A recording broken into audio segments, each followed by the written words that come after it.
في ناس تدفع للفيفا فلوس وناس تانية بتيجي تاخدها. فين ال 15 جنيه اللي عليك؟ ابو الصحاب عامل ايه؟ يا رب تكون كويس. وحشتك؟ تعال على طول على تحديد الناس. بس قبل ما ابدا حابب اشكر اخواتي اللي لما بغيب كده شويه بيسالوا علينا. شكرا ليكم بجد. اعمل بقى لايك يا صاحبي. اللي من بعيد لسه مش متابعنا تابعنا وشير الفيديو. جايب لك احداث بطين وجله فوق دماغنا.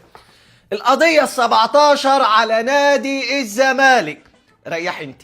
خش يا كابتن رضا. بس اروح بجد والله انا مش فاهم يعني الموضوع هيوصل لحد فين. هي الفوره من كام؟ يعني ايه 17 دي؟ ده رقم بن شرقي.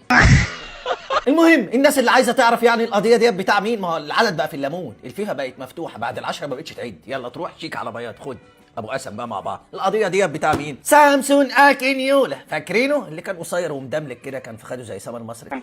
لا المهم سيبنا بقى خلاص من الزمالك. جلدنا تخن وبقى منحس وضد الرصاص. تعال على الاهلي اللي بيعبي الهوا ازايز وبيبيع. تعال اوريك فيديو هصدمك للارقام اللي هتخش للاهلي لمجرد لعبتهم هتروح بس كاس العالم. اسمع.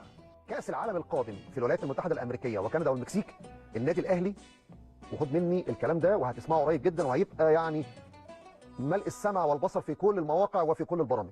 النادي الأهلي بينتظر ما لا يقل عن 2 مليون دولار نتيجة مشاركة منتخبنا الوطني في كأس العالم.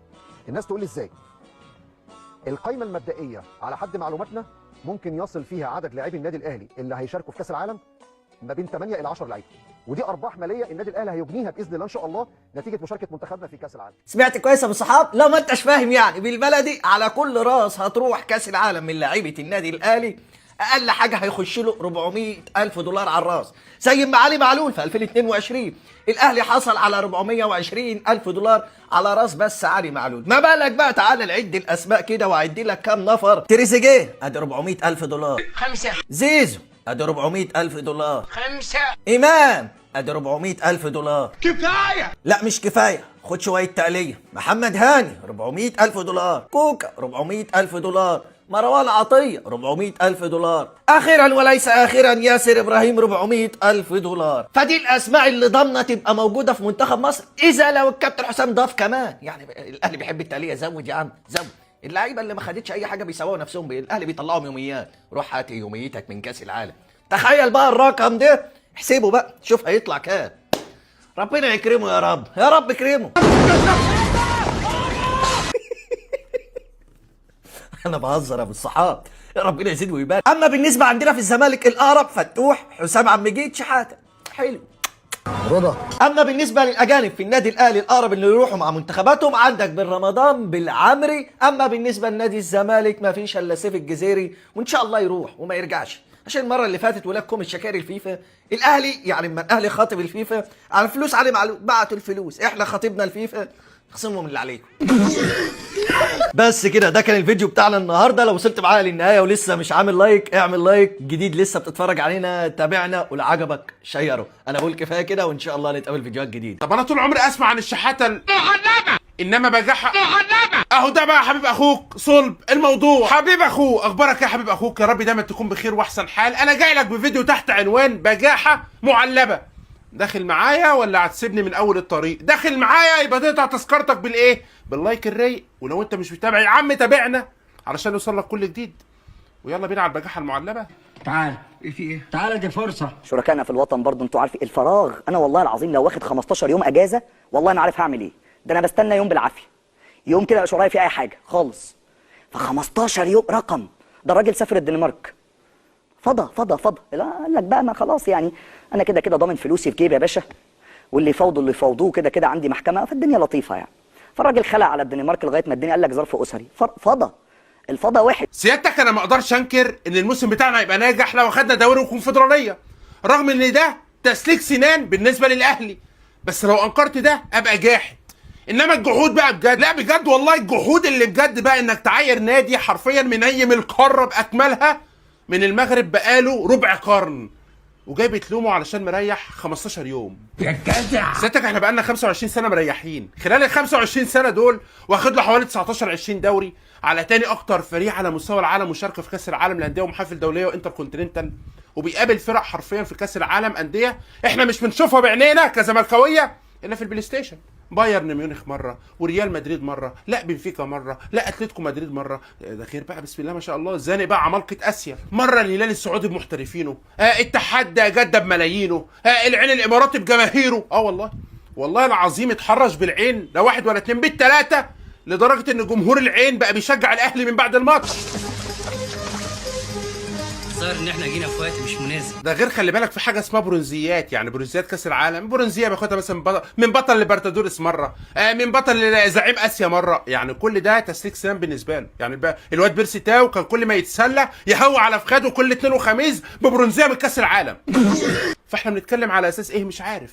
فاللي بيحصل ده حبيب اخوك ما اسمهوش شحاته معلبه، اللي بيحصل ده اسمه بجاحه معلبه. صحيح برضو، يعني فكره نهائي افريقيا لا دي اسمها نهائي الكونفدراليه. افريقيا اللي هي دوري ابطال افريقيا، اللي هو اساسا اوريدي اخدها اخر 25 سنه اللي انا مريحهم اكتر من 10 مرات. لو احنا بدانا مثلا من 2001 اكتر من 10 مرات. انا خلال شاكب راكب اخر 25 سنه اخدتها في 2002 مره واحده، وبقالي 23 وداخل على 24 سنه ما اخدتش البطوله. وعلى فكره التحفيل انا ما عنديش مشكله فيه، بالعكس التحفيل هو اللي بيدي للكوره طعم، ولكن لما التحفيل بيقلب لبجاحه بتبقى شكلها بايخ قوي يا جاليليو، مش كده ولا ايه؟ وبس كده يا حبيب اخوك، مش هطول عليك اكتر من كده. لو انت وصلت معاه لحد دلوقتي انت راجل VIP وتستنى انا اعمل لك تمثال. رزعت اللايك يا عم، ما ترزع اللايك بقى. متابعه واحده شير، بحبك جدا، السلام عليكم. انا عايز الخبر اللي هقوله لك دلوقتي ده، واللي اقل ما يقال عنه انه تاريخي، يوصل لكل جماهير النادي الاهلي عشان يحسوا قد ايه بالفخر بجد، ويحطوا عليه مليون لايك. ويا ريت كمان توصلوه لكل جماهير الكرة في مصر، اهو على الاقل يتعلموا من النادي الاهلي اللي النهارده بيكتب تاريخ بجد على ايد الكابتن سيد عبد الحفيظ. عارفين الكابتن سيد عبد الحفيظ دلوقتي فين يا اهلاويه؟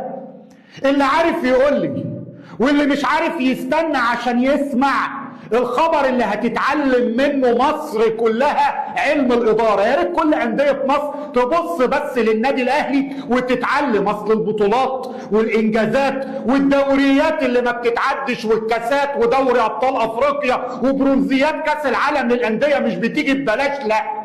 الكابتن سيد عبد الحفيظ موجود دلوقتي في هولندا. بيعمل ايه في هولندا؟ بيعمل توأمه مع نادي اياكس امستردام. ايوه يا اهلاوي، انت سامع صح، وصل لغيرك، قول لهم اتعلموا. بيعمل توأمه مع نادي اياكس امستردام الهولندي، علشان نادي اياكس امستردام هيدير قطاع الناشئين بالنادي الاهلي. ايوه زي ما سمعت كده، نادي اياكس امستردام هيدير قطاع الناشئين بالنادي الاهلي. هي دي الخبره، هو ده العلم. ساعات بنتفرج على نفسينا وبنسأل نفسينا كزملكاويه، هو احنا ليه متأخرين بالشكل اللي احنا فيه ده، خاصة في إدارة نادينا؟ لأن النادي الأهلي بيبص قدام. النادي الأهلي دايما بيسبق بخطوة وباثنين وبثلاثة وبأربعة وب10. النهاردة أنت بتفكر في اللي كان بيفكر فيه النادي الأهلي في السبعينات، هي دي الحقيقة. وليه أنت بتستغرب؟ النهاردة أنت الدوري اللي نفسك تاخده دون، اللي هو تقريبا هيكون الدوري ال15 مثلا في تاريخ نادي الزمالك، النادي الأهلي خده في السبعينات. ما هو في البطولات كده، وبرضه في علم الإدارة وفي التفكير كده الناس دي سابقة. عشان كده لما بكلمك النهارده انت بتفكر في حته والنادي الاهلي بيفكر في حته تانية خالص. يا جدعان، هو احنا غاويين نجيب الكلام لنفسنا ونجيب التهزيق لنفسنا؟ هتقولي في يا عم راموس ايه اللي حصل؟ هقول لك محمد فارس اخد جاليليو غسيل ومكوى. مش هوصيك بقى يا حبيب اخوك لايك وشير للفيديو عشان يوصل لكل الناس، وتابعني لو مش متابعني عشان يوصل لك كل جديد. مبدئيا من حقنا نفرح بفرقتنا، من حقنا نحفل على الاهلاويه، لكن مش ببجاحه. ايه الفرق ما بين التحفيل وما بين البجاحه؟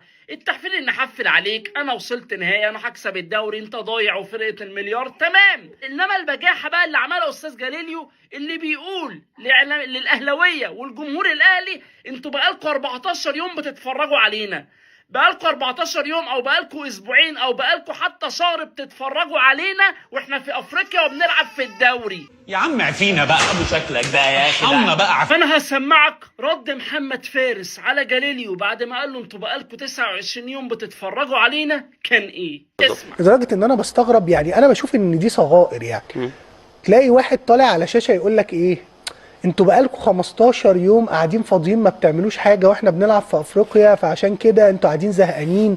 لدرجه انت يا ابني بقالك 25 سنه، لو انا قاعد 15 يوم انت قاعد 25 سنه، ناس صحيت وناس ماتت واجيال وقنوات كانت موجوده بتذيع البطوله ما بقتش موجوده، وقوانين اتغيرت في كره القدم. 25 ساعه تتفرج عليها في افريقيا.